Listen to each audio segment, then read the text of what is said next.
Jemaat yang dikasihi Tuhan, puji Tuhan bisa menjumpai saudara pada kebaktian pagi hari ini. Saya yakin dan percaya kita telah mengalami penyertaan dan berkat Tuhan yang melimpah sepanjang minggu ini. Mari saya ajak semua untuk kita fokus pagi hari ini, kita mau muliakan Tuhan, kita mau tinggikan Tuhan melalui nyanyian dan pujian kita. Mari satu hati kita berdoa. Kami mengucap syukur Tuhan untuk segala kebaikan yang telah Tuhan nyatakan dalam kehidupan kami. Terima kasih untuk penyertaan-Mu sepanjang minggu ini. Kami tahu kami bisa melalui hari-hari kami beserta Engkau. Tuhan, dengan penuh kerinduan, kami umat-Mu, kami memenaikan pujian, kami memenaikan nyanyian, sorak-sorai, tepuk tangan kami, karena hanya Engkaulah yang layak dimuliakan dan ditinggikan. Bertatalah di setiap pujian umat-Mu Tuhan, dan biar Engkau disenangkan melalui pujian kami. Terima kasih Bapa, terpujilah Engkau Allah kami yang hidup. Mari jemaat yang siap memuji meninggikan nama Tuhan, sama-sama kita katakan, amin, haleluya. Biar bumi akan berlalu, kita akan tetap muliakan Tuhan kita, amin. Mari bertepuk tangan, mari menari buat Tuhan, haleluya.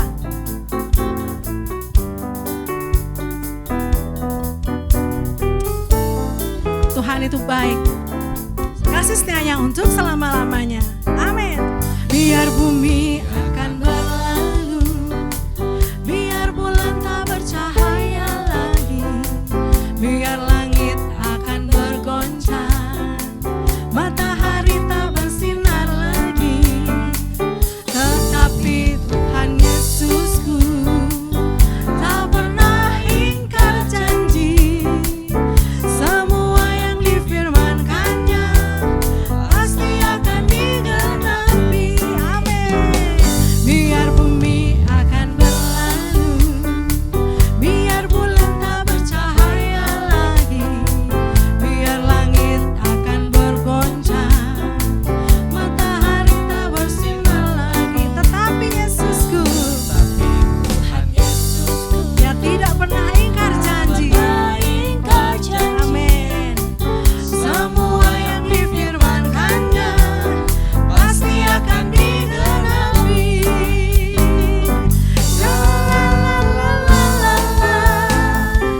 Aku cinta Yesus. Yesus cinta aku, Yesus cinta aku. aku cinta Yesus. Aku cinta Yesus.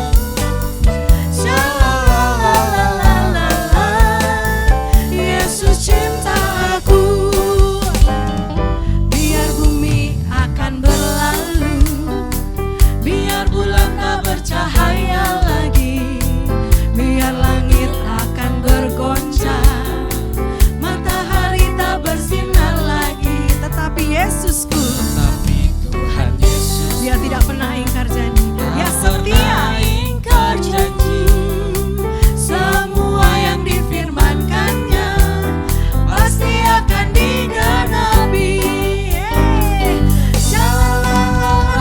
Katakan saya cinta Yesus. Saya cinta Yesus. Yesus cinta saya.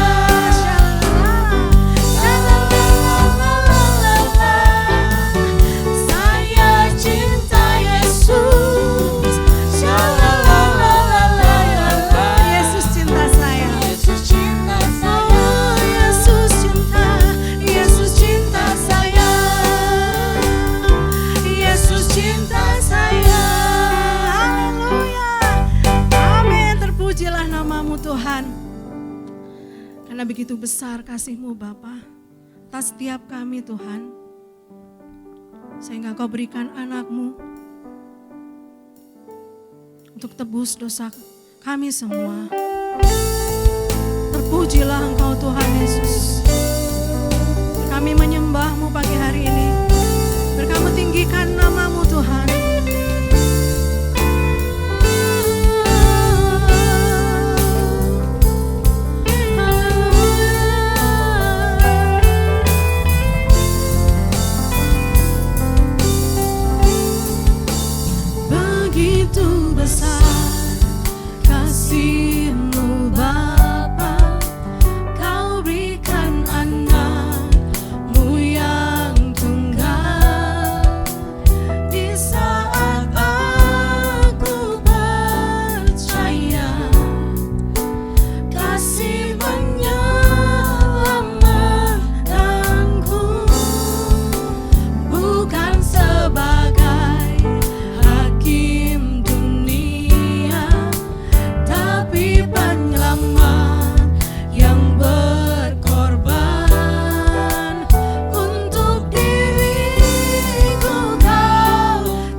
Shalom Bapak Ibu, Jemaat GBI Jalan Merak. Kita boleh jumpa kembali di minggu yang terakhir bulan September ini. Terima kasih Pak Satria, Bu Susan yang mempercayakan saya boleh menyampaikan firman Tuhan di tempat ini. Nah, sebelum kita dengar firman Tuhan, mari kita satu di dalam doa. Bapa di sorga, terima kasih buat kesempatan yang Kau berikan pada pagi ini. Kami boleh sama-sama, boleh beribadah dan juga untuk mendengar firman-Mu. Pakai hamba-Mu Tuhan, urapi kami dengan urapan Roh Kudus-Mu sehingga firman Tuhan boleh tertanam, bertumbuh, berbuah dalam setiap hidup kami. Di dalam nama Tuhan Yesus kami bersyukur berdoa. Amin. Nah Bapak Ibu, hari ini minggu yang terakhir di bulan September. Minggu depan pas di hari Minggu 6 Oktober itu adalah hari yang istimewa buat kita warga Gereja Bethel Indonesia. Karena kita merayakan ulang tahun Gereja Bethel Indonesia yang ke-54. Kita berikan kemuliaan buat Tuhan kita Yesus Kristus. Siapa yang bersuka cita ada di Gereja Bethel Indonesia. Nah, izinkan saya pada pagi hari ini mengingatkan Bapak Ibu Saudara dan saya sebagai warga Gereja Bethel Indonesia, apa sih yang Tuhan mau untuk kita ingat ketika kita menyandang nama Bethel? Untuk itu mari kita baca dari Kejadian pasalnya yang ke-28, ayatnya yang ke-10 sampai dengan ayatnya yang ke-22. Ini kisah pertama kalinya satu kota yang dulu yang bernama Luz dirubah menjadi Bethel oleh seorang yang bernama Yakub. Izinkan saya membacakan buat kita semua. Kejadian pasal 28 ayat ke-10 sampai dengan ayat ke-22. Judul perikopnya Mimpi Yakub di Bethel.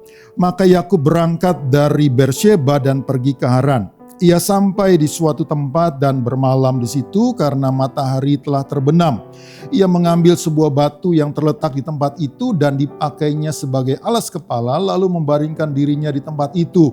Maka bermimpilah ia, di bumi ada didirikan sebuah tangga yang ujungnya sampai di langit dan tampaklah malaikat-malaikat Allah turun naik di tangga itu.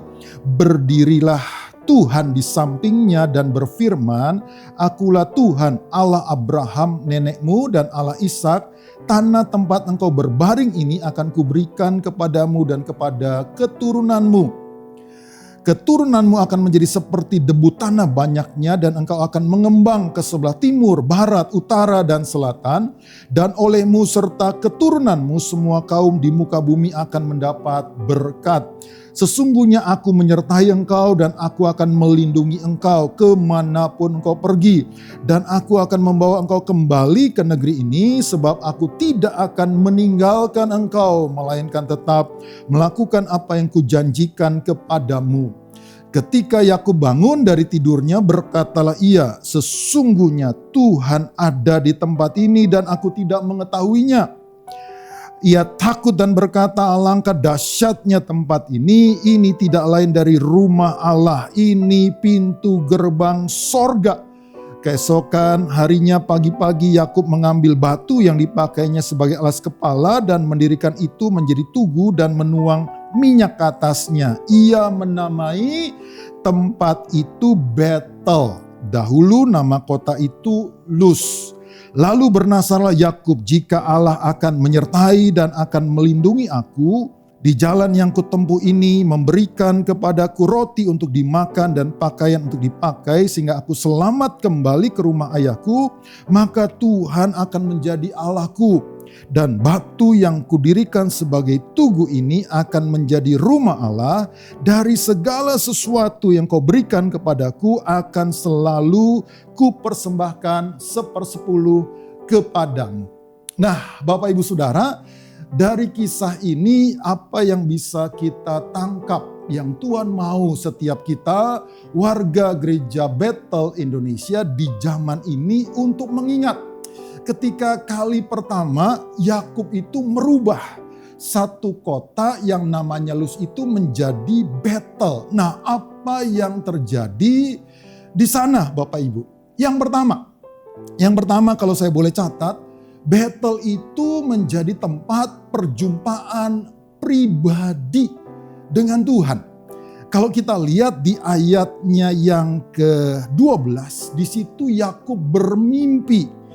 Dari bumi didirikan sebuah tangga ujungnya sampai ke langit.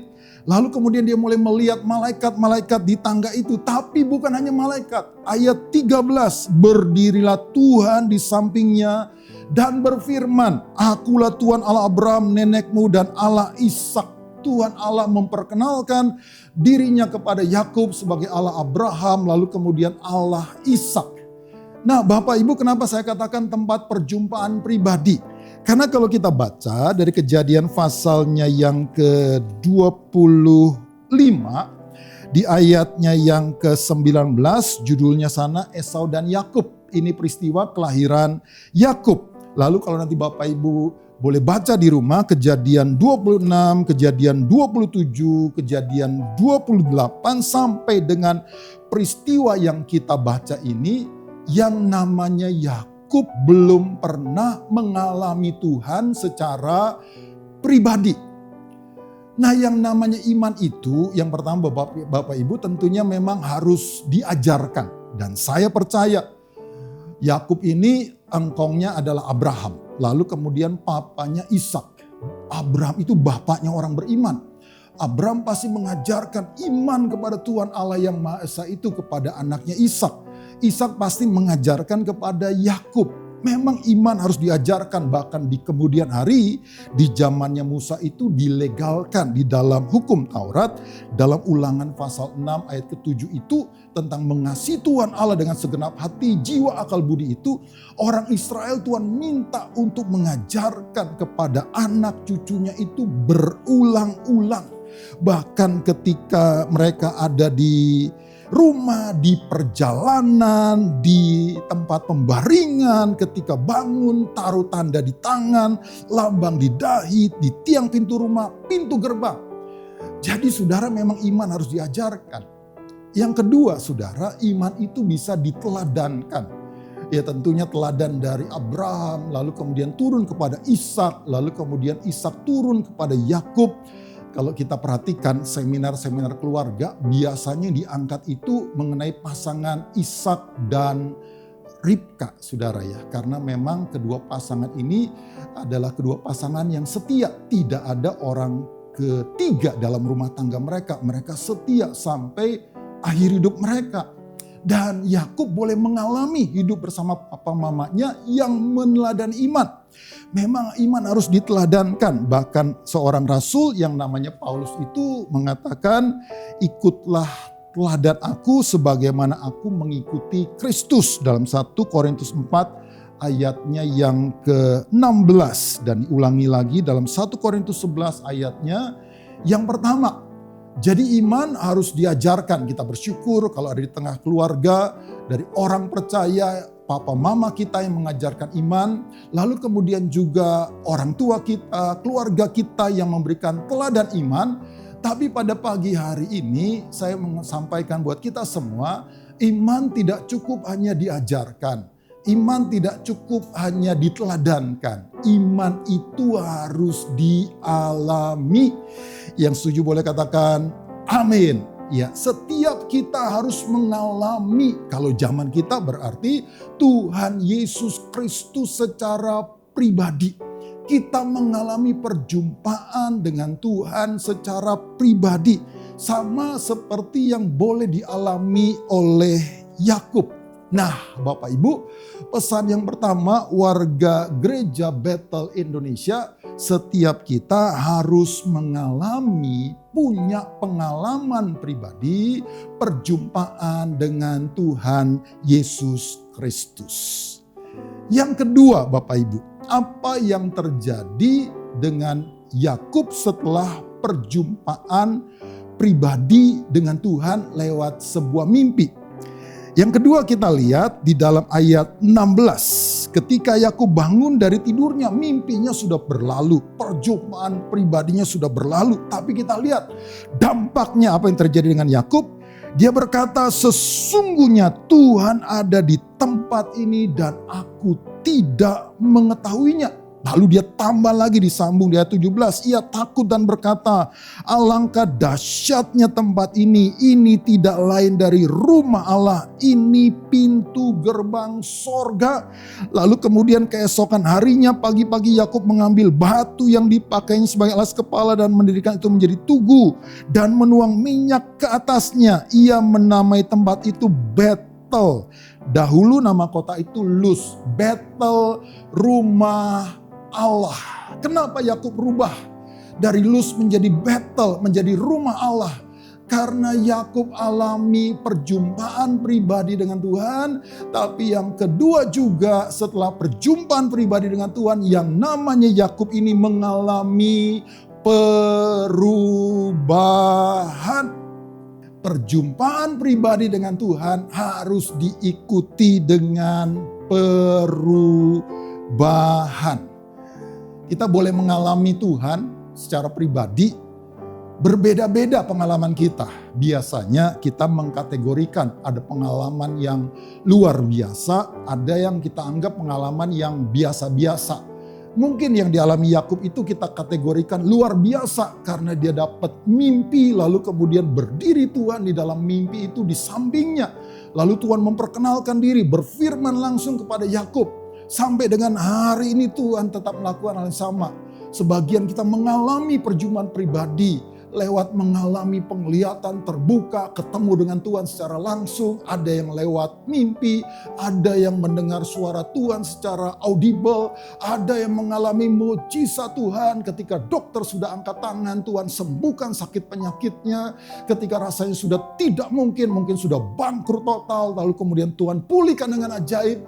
Kita bersyukur buat pengalaman rekan-rekan kita, teman-teman kita atau kita pribadi yang mengalami perjumpaan dengan Tuhan secara luar biasa. Tapi juga ada yang rasanya biasa-biasa seperti yang kita alami biasa dalam gereja. Kita ikut ibadah, lalu kemudian firman Tuhan boleh menemplak hati kita. Lalu kemudian hamba Tuhan mendoakan kita. Kita merasakan jamahan Tuhan. Itu juga adalah perjumpaan pribadi dengan Tuhan. Tapi baik pengalaman yang luar biasa, pengalaman yang mungkin kita anggap biasa-biasa, hasil akhirnya harus tetap sama, yaitu yang namanya perubahan. Seperti Yakub alami, dari tadinya dia tidak mengetahui keberadaan Tuhan, hanya dengar dari kata orang tuanya, hanya lihat teladan dari papa mamanya yang beribadah kepada Tuhan. Hari itu dia alami Tuhan, dia tahu bahwa Tuhan Allah itu ada, dan walaupun mimpi sudah berlalu, Tuhan Allah itu ada di dalam hatinya, melekat di dalam hatinya. Lalu kemudian dia mulai bangun mezbah, kalau zaman kita dia mulai beribadah.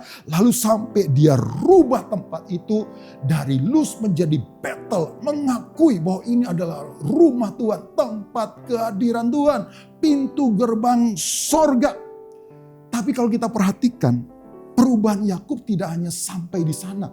Bukan hanya hatinya yang berubah dari tidak mengetahui adanya Tuhan menjadi mengetahui adanya Tuhan, dari tidak takut akan Tuhan menjadi takut akan Tuhan.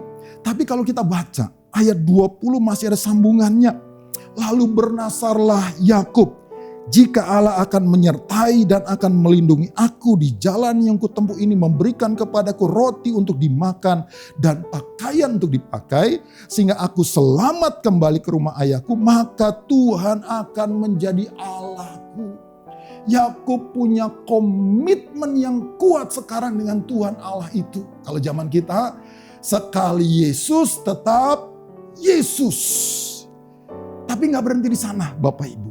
Dilanjutkan lagi oleh Yakub ayat ke-22. Dan batu yang kudirikan sebagai tugu ini akan menjadi rumah Allah. Komitmennya sungguh-sungguh dengan Tuhan. Tapi tidak sampai di sana. Itu merubah visi misi kehidupan Yakub. Dia baru lihat batu, tapi dia mau dirikan menjadi rumah Allah. Dia mau hidupnya memuliakan Tuhan Allah itu. Kalau kita lihat hidup Yakub yang lama Bapak Ibu, paling tidak kesaksian kembarannya yang namanya Esau di Kejadian 27 ayat 36. Esau tuh menyaksikan begini, kata Esau, bukankah tepat namanya Yakub? Kenapa? Karena ia telah 2 kali menipu aku. Hak kesulunganku telah dirampasnya dan sekarang dirampasnya pula berkat yang untukku. Jadi hidup Yakub sebelum bertemu dengan Tuhan itu hanya mementingkan dirinya sendiri untuk keuntungannya secara pribadi, walaupun harus merugikan, harus menghancurkan, bahkan kembarannya sendiri yang namanya Esau. Esau mengalami bagaimana kesulungannya ditukar dengan sepiring kacang merah. Lalu kemudian berkat yang seharusnya untuk Esau, Yakub konspirasi dengan mamanya jatuh kepada Yakub. Jadi bayangin Bapak Ibu, orang yang hidupnya sebelumnya hanya untuk mementingkan diri sendiri, hari itu di battle. Dia ketemu Tuhan, dia berubah. Dia ingin hidupnya ini memuliakan Tuhan. Visi misinya berubah. Lalu gak sampai di sana. Yang terakhir kalau kita lihat di ayatnya yang ke-22 bagian akhir. Dari segala sesuatu yang kau berikan kepadaku akan selalu, garis bawahi kata selalu, ku persembahkan 1/10 kepadamu. Bayangin Bapak Ibu, dari orang yang tadinya hidupnya serba mengambil. Asal aku untung gak apa-apa orang lain rugi. Hari itu dia berubah. Nilai-nilai kehidupannya berubah. Dari mengambil menjadi memberi, saudara. Yakub berubah di Betel. Yang kedua perlu kita catat, Betel adalah tempat perubahan. Visi besar Gereja Betel Indonesia, visi kualitatif, menjadi seperti Yesus Kristus. Setiap kita warga Gereja Betel, biarlah kita punya visi, misi yang sama dalam kehidupan kita. Saya makin hari makin mau menjadi seperti Tuhan Yesus. Yang mau boleh lambaikan tangan, oh puji Tuhan Bapak Ibu ya. Tapi gak berhenti di sana Bapak Ibu, kita juga mau kehidupan kita menjadi berkat buat orang lain. Jangan sampai menjadi batu sandungan. Biarlah yang lama boleh berlalu, yang baru tiba. Karena di Betel kita jumpa dengan Tuhan dan hidup kita diubahkan oleh Tuhan itu. Yang ketiga Bapak Ibu, apa sih yang Tuhan mau kita ingat ketika kita menyandang nama Betel? Yang ini kita lihat ayat 15. Tuhan berjanji begini di Betel. Sesungguhnya aku menyertai engkau dan aku akan melindungi engkau kemanapun kau pergi. Perhatikan Bapak Ibu kalimat selanjutnya. Dan aku akan membawa engkau kembali ke negeri ini. Sebab aku tidak akan meninggalkan engkau, melainkan tetap melakukan apa yang kujanjikan kepadamu. Di Betel Tuhan berjanji akan menyertai, akan melindungi, lalu kemudian memberkati tentunya, lalu kemudian bawa kembali Yakub ke tempat asalnya, kembali katakan gampangnya ke Betel. Karena Tuhan yang berjanji, dia akan menggenapi janjinya. Nah kita lihat saudara dengan cepat, Kejadian 28 hanya dalam hitungan detik kita balik ke Kejadian pasalnya yang ke-35. Dan di situ kita bisa baca judul perikopnya, diberikan oleh lembaga Alkitab kita, Yakub di Betel untuk kedua kalinya. Artinya apa? Tuhan menggenapi janjinya yang Tuhan sampaikan dalam Kejadian 28 ayat 15. Di Kejadian 35 Yakub kembali ke Betel untuk kedua kalinya. Tapi apa bedanya? Betel yang pertama dengan Betel yang kedua. Sebelum Yakub sampai di Betel untuk kedua kalinya, dia harus menghadapi saudara kembarnya Esau. Dan Yakub menyimpan rasa bersalah. Bagaimana caranya supaya Esau tidak marah kepada dia. Lalu kemudian Yakub mulai memberikan persembahan. Dan sebelum itu dia doa saudara ya. Kita lihat doanya Kejadian pasal 32. Ayatnya yang ke-9 terlebih dahulu. Ya Allah nenekku Abraham dan Allah ayahku Ishak, ya Tuhan yang telah berfirman kepadaku, pulanglah ke negerimu serta kepada sanak saudaramu dan aku akan berbuat baik kepadamu. Perhatikan Bapak Ibu ayat 10. Sekali-kali aku tidak layak untuk menerima segala kasih dan kesetiaan yang kau tunjukkan kepada hambamu ini. Kenapa? Sebab aku membawa hanya tongkatku ini waktu aku menyeberangi sungai Yordan ini, tetapi sekarang telah menjadi 2 pasukan. Ketika Yakub pertama kali ada di Betel, entah mengapa ya, kalau zaman kita papa mamanya termasuk konglomerat. Tapi nggak dibekalin apa-apa, cuman sebatang tongkat. Itulah proses kehidupan Tuhan buat seorang Yakub. Tapi puji Tuhan, dengan modal sebatang tongkat itu, dia ketemu Tuhan secara pribadi. Lalu kemudian dia mau hidupnya diubahkan oleh Tuhan hari lepas hari. Dan apa yang terjadi ketika kita balik Kejadian 28 sampai dengan Kejadian 35, gampang baliknya. Bacanya pun paling setengah jam selesai itu, kita baca pasal-pasal itu. Tapi bagi Yakub itu rentang waktu 20 tahun minimal. Dari battle yang pertama sampai kepada battle yang kedua. Dan apa yang terjadi dalam 20 tahun perjalanan hidup Yakub, pemuda dengan sebatang tongkat itu ketika di battle untuk kedua kalinya sudah membawa 2 pasukan. Yakub sudah berumah tangga. Yang ini kebablasan, jangan dicontoh ya Bapak Ibu ya. Dia punya 2 istri, dia punya 2 gundik. Lalu kemudian dia punya putra yang menjadi 12 suku Israel. Ada 1 putri yang namanya Dina, saudara ya. Lalu kemudian dia punya budak-budak hamba-hamba yang banyak. Lalu kemudian juga pasukan itu dia punya ternak yang banyak. Dari sebatang tongkat 20 tahun kemudian saudara. Ternaknya banyak saudara. Kalau kita mau lihat saja sebagai contohnya. Di bawah itu yang dia berikan hadiah, katakan sogokan buat Esau supaya Esau nggak marah. Yang dikasih buat Esau itu di Kejadian 32 ayat 14 itu dicatat saudara. Ada 200 kambing betina, 20 kambing jantan, 200 domba betina, 20 domba jantan, 30 unta yang sedang menyusui beserta anak-anaknya, nggak usah kita hitung ya saudara ya. 40 lembu betina dan 10 lembu jantan, 20 keledai betina dan 10 keledai jantan. Kalau kita hitung yang dewasa saja itu jumlahnya 550 ekor. Buat gambaran kita, ya nggak tahulah harga ontak berapa di Bogor. Katakan rata-rata saja 2 juta.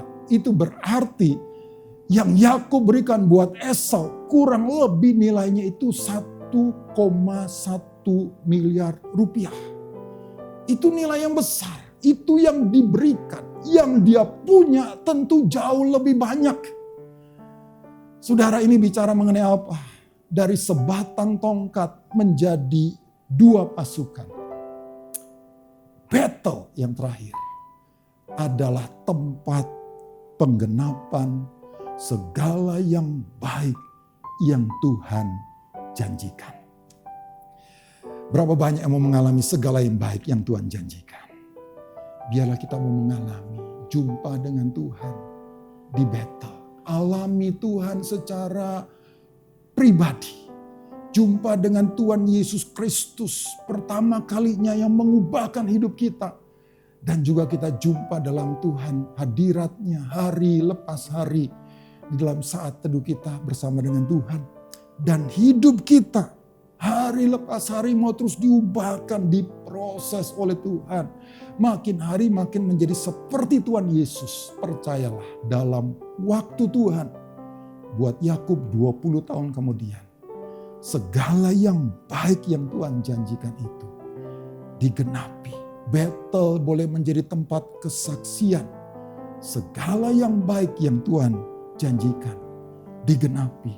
Dalam hidup Yakub, digenapi juga dalam kehidupan Bapak Ibu Saudara dan saya. Kita bersyukur Bapak Ibu. 54 tahun Gereja Betel Indonesia. Nanti kita peringati minggu depan. Pas di hari Minggu 6 Oktober 2024. 54 tahun yang lampau. Gereja Bethel Indonesia didirikan oleh Om Ho di Sukabumi bersama dengan ada 129 hamba-hamba Tuhan dari kota Sukabumi di Jawa Barat, Bapak Ibu. Kalau di Alkitab ada dari Yerusalem ke Yudea, ke Samaria, sampai ke ujung bumi. Nah, Gereja Bethel Indonesia itu dari Sukabumi, dari satu kota kecil lah katakan di Jawa Barat. Lalu kemudian sudah menyebar, ya.